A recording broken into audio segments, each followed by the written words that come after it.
And we are back. Thanks for staying with us. Joining us right now on the couch is a British-born lawyer and model, Somtochukwu Maduagwu. Yes, indeed. Now, Somi is very passionate about a lot of things, especially beauty and fashion journalism. She's also works to increase female participation in politics and also optimize tourist attractions in Nigeria because, of course, she's Miss Tourism Nigeria. Good to have you. First runner-up, yeah. Miss Tourism Nigeria. Good to have you here on the show. Thank you. It's amazing to be here. Good morning. Fantastic. We've got so many questions. Yeah. So fast stuff. When I saw you working, I'm like, oh, no, she's not tall.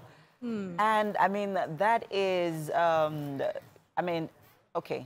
From my experience, right, because I tried to, you know, model once, like model on the runway.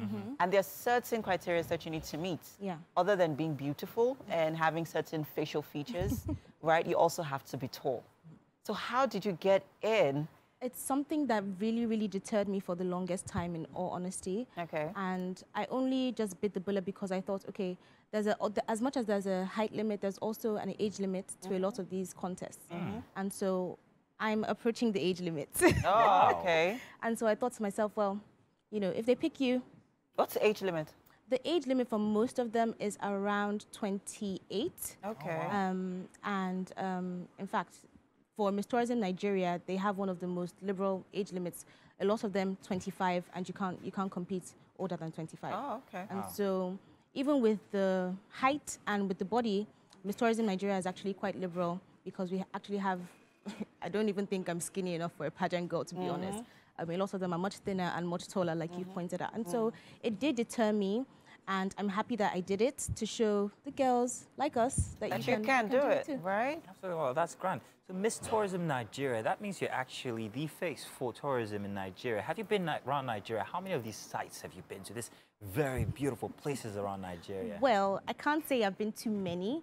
But of course, like you've just pointed out, I have to go to so many of them. But more importantly, as Miss Tourism, Miss World Tourism Nigeria, actually, I have to...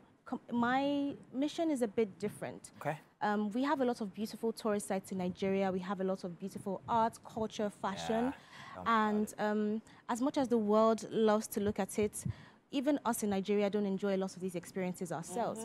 And so I'm thinking of ways to partner with the government so that we can, you know, sustainably develop these sites so that we can actually enjoy them. We have a lot, like in my state, Anambra State, we have Ogbunike caves, and these things could be generating revenue. Sorry. But they're just sitting there, and they're just, you know, getting run down, and, you know, it's so much beauty that God has blessed us with, and we're not doing much with it. So, and then, please, I hope you don't mind. It's funny you should mention the Ogbunike caves, because it's the one place in Anambra State that I want to go to. In fact, I have plans to be there next month.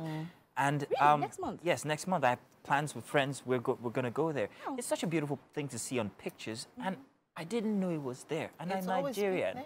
Yeah, but that's the thing, you see, as a Nigerian, we don't know that these places are there. And so that's part of my job. I need to showcase this beauty to Nigerians and to, you know, the world at large. Okay. Now let's talk about you being a lawyer. You practiced for a few years before you went into the pageantry. Let's talk about some of the challenges that you've had to face, because you're coming from just two different worlds, being a lawyer and then being a beauty queen in pageantry. I'm like, so first off, what fascinated you about being in the pageantry industry? And then what are the challenges that you've had to face? So I've always been fascinated by pageantry, by modeling. I mean, I was in love with the sights of Agbani Darego on our TV screens. I can't get that image out of my head. I've been modeling for a few years. I think in 2 years, I'd actually been modeling for 10 years. I checked on my Instagram and I was like, wow. I was the face of Zaron Cosmetics in 2020. So I've always been interested, and I'm very multifaceted. It's a battle, well, I'll say it's a battle I've won because I've accepted that that's who I am. It was difficult for my dad to adjust because he's like, you know, I want you to just get a good job. I've taken you to the best schools. Just go ahead, get a good job, you know, as you do. As most Nigerians do. It's very conservative. It's 9 to 5. But the more I've come to know myself and accept myself for what God has blessed me with, I realize I'm much more than a 9 to 5. That's not to say I will never practice law. I still do, but on my own terms. Okay. And so, I mean, beauty fades. Let me use it while it's here. Sure. So you've represented Nigeria, or you will be representing Nigeria in China very soon, if I'm not mistaken. That's what's the name of that pageant? It's Miss Tourism World. Miss Tourism World. So now, tourism is not just restricted. It's not a nucleus here in Nigeria, how everything affects it. I'm talking about one particular instance. I'm talking about the, how do I put it now? Gender issues that face people in certain sport or pageantry, for instance. Male people who are transgender competing with the female gender. You're smiling a little bit wide.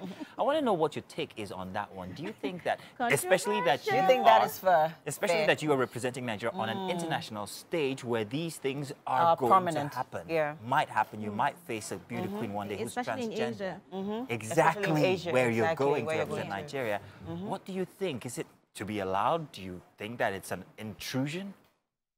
I think if I'm using the example of the sports, if I'm talking from the angle of the sports, you know, not having transgenders partake in female sports, I'll say then there's an unfair advantage. Okay. But if we're taking this to pageantry, I think the transgenders may actually be at a disadvantage.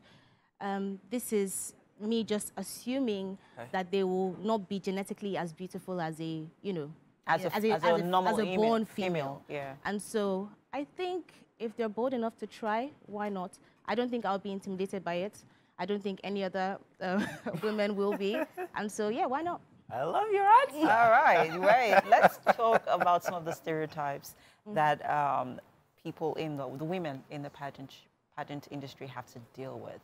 Stereotypes as to them not able to do more, them not being able to. There's a certain way they're perceived, right?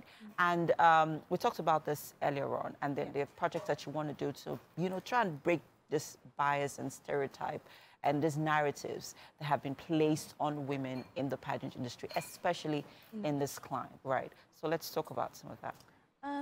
Well, like we were saying, I don't think it's so much of a stereotype anymore. I think it's actually, in a lot of ways, it's our reality in Nigeria.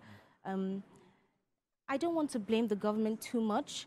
I would like to take a personal responsibility to say, I'm on a mission right now because I've had a lot of condescending remarks since I've been a beauty queen. People just, you know, I mean, they don't know me, but because I've introduced myself as this, there's this whole brand new impression.